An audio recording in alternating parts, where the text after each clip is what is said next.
કૃષ્ણ છે કે અંબાજી છે, આ બધા છે અત્યારે વિદ્યમાન કૃષ્ણ ભગવાન છે, અંબાજી છે, એ બધા વિદ્યમાન છે, બધાના આશીર્વાદ મળી શકે એમ છે.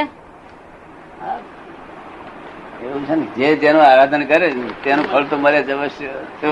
મહાવીર નો ધર્મ વિશ્વ ધર્મ છે. શું છે? વિશ્વ ધર્મ.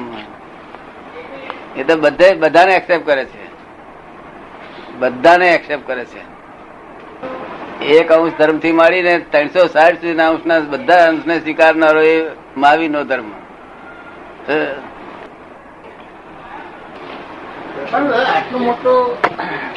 આટલો મોટો સાયન્ટિફિક અને વિતરાગ વાળો બધાને એક્સેપ્ટ કરનારો ધર્મ તે દુનિયાની સૌથી ઓછી નખ જેટલી માઇનોરિટી પાડે છે. નખ જેટલા લોકો, દુનિયાની વસ્તીના નખ જેટલા લોકો મહાવીર નો ધર્મ પાડે છે કે સમજે છે.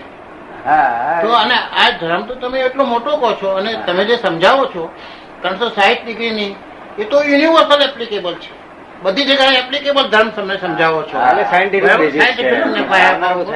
અને પાડનારા લોકો આટલા મોટા ધર્મમાંથી એને તો નાનો નાનો બનાવતા જાય છે. એ ધર્મ ને પાડનારા અને સમજનારા, સમજાવનારા. આપણે હિન્દુસ્તાનમાં અબજોપતિ કેટલા હશે? હિન્દુસ્તાનમાં ઝુંપડપટ્ટીઓ વધારે છે. ઝુંપડપટ્ટીઓ વધારે છે. ઝુંપડપટ્ટીઓ વધારે છે. મહેલો કરતા ઝુંપડપટ્ટીઓ વધારે છે. ઝુંપડપટ્ટીઓ વધારે છે. ઝૂંપડો વધારે છે, મહેલો ઓછા છે. ના, એટલે અહીં આ જે અબજોપતિ કેટલા હશે? ગણ્યા ગાંઠ્યા. તે એ અબજોપતિ એક જાતના પુણ્યશાળી કહેવાય છે, અને એક ઊંચા ઊંચો ધર્મ એ અબજોપતિ કરતા ઊંચો છે એ પુણ્યશાળી કહેવાય. પુણ્યશાળી ઓછા હોય હંમેશા. કેવું તમારે સમજમાં આવે છે?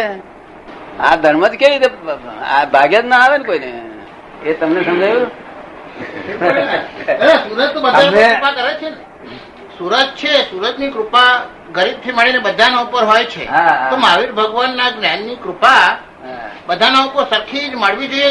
એક્સેપ્ટ કરે ઓછા એ વજુદી. હા, એ બરોબર છે.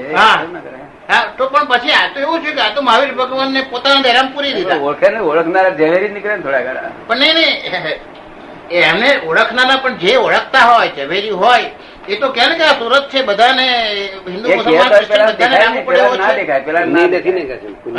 પેલા ના દેખાય છે ને.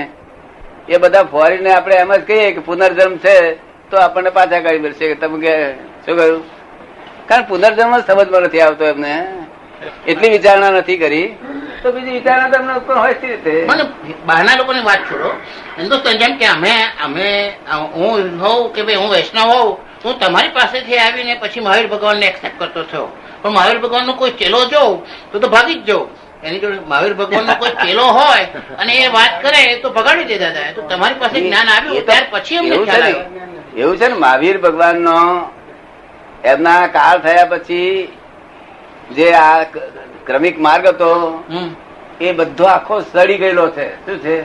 અને વિતરાગ નો ધર્મ નિષ્પક્ષપાતી છે.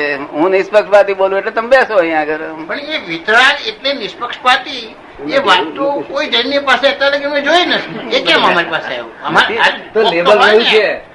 શાસ્ત્રોમાં એવું તો હોય ને કે આ બધા 2500 વર્ષના જે પેલો ભસ્મગ્રહ આવ્યો ને તેને આ ધર્મ ની બધા ધર્મ ને ખેદાર મેદાન કરી નાખ્યું છે.